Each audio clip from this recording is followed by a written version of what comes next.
I'm Tessa Violet, and I'm on the spot. I feel like I've never committed to a first favorite band. Oh, wow. I'm really on the spot right now. Who do I want to say? I guess I'm gonna say my second favorite band is Bleachers. Fair enough. And they're right underneath 21 Pilots. Gotta be said. I just feel like they always do and always have done what feels right for them to do. And that's what I like out of all the artists that are like my favorite artists. I feel this way about Lorde, I feel this way about Bleachers, felt this way about Fun, feel this way about 21 Pilots, feel this way about Taylor Swift.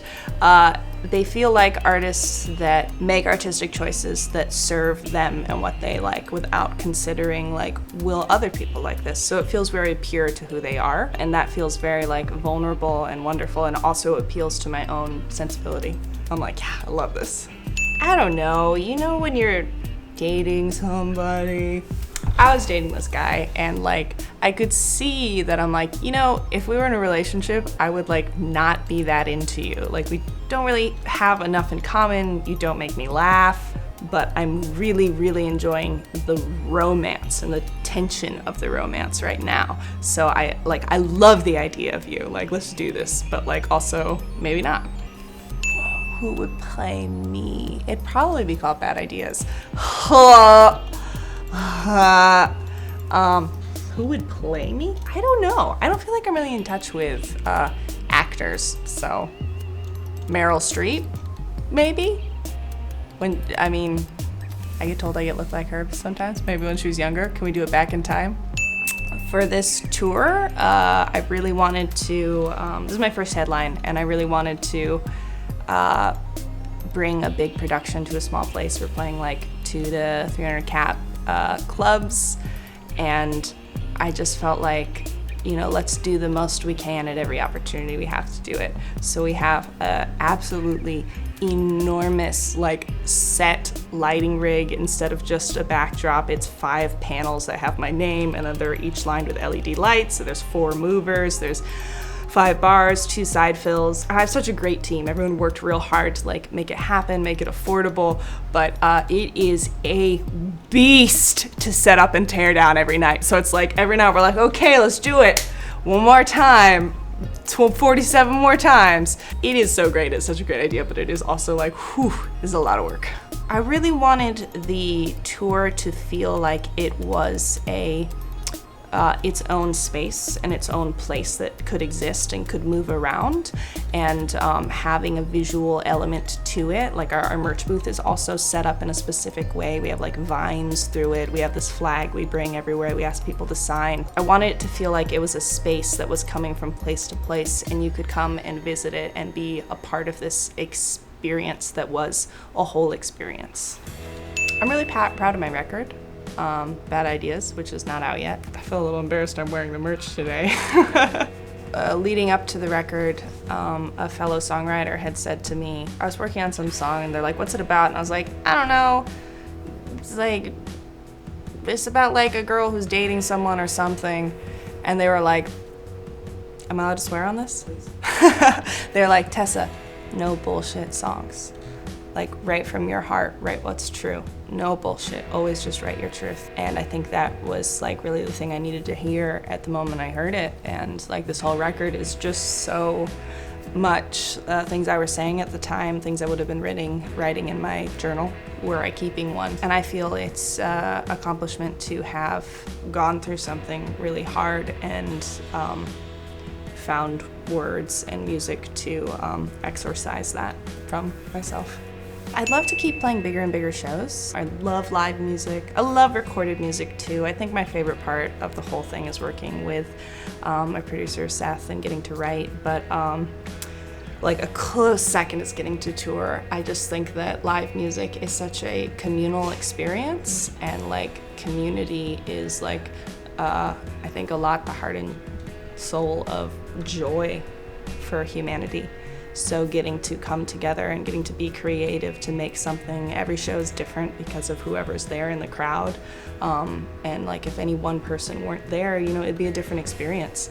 So to keep getting to continue to do that for more and more people who come, like the bigger shows we can make, the more freedom we have to be creative. Facing the youth of today, I mean, gun violence is an enormous problem for everyone, but like especially for young people, like who don't get to decide like what our policies are in America, but can be the victims of such horrible crimes. Outside of that, I'd say loneliness and suicide. Absolutely, it's devastating to me that any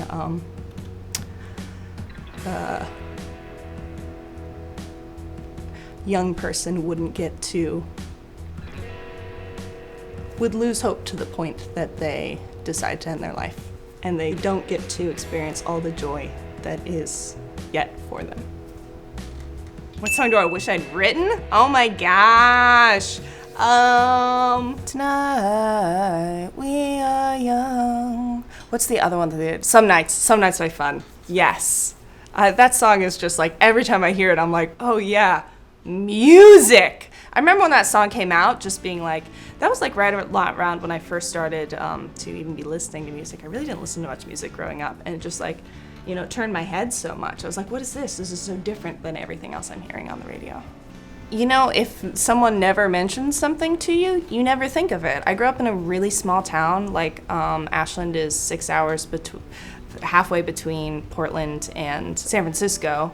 And Eugene would probably be the biggest city that like shows were touring through, and even that's like 3 hours away. My family didn't have a car like half of the time, so we're not like, you know, gonna drive anywhere to see a show. I was kind of a theater kid, so musical theater was a big part of what I was listening to. If you have no one around you being like, check out this band, it just never occurs to you that there is like a whole world that you're unaware of. And it wasn't until I was 21 that someone was like, hey, I really think you'd like this album, Tell It to the Volcano by Miniature Tigers. And I was like, what? I love this. And it was like a few years later that I started writing. 5 things I can't live without. Dry shampoo.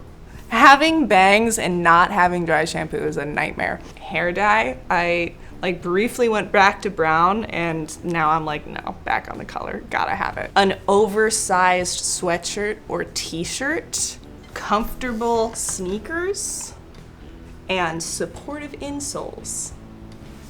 Let's see, biggest misconception people have about me. I used to be a vlogger when I was young, and also there's another YouTube vlogger that has a very similar name to me, and I get mixed up with her a lot, and people will be like, I didn't realize you made music, and I'm like, you're thinking of the wrong person. For the record though, okay, now I need to have this on the record. I think there's a lot of positivity to come from vlogging. I'm really glad I did it. There was, you know, I was really isolated, and I found community online, so that was wonderful. I'm Tessa Violet. For more videos from ATV, for more videos from all of your favorite artists, please subscribe to APTV. That's right. Okay. I'm Tessa Violet. For more videos from all of your favorite artists, please subscribe to APTV.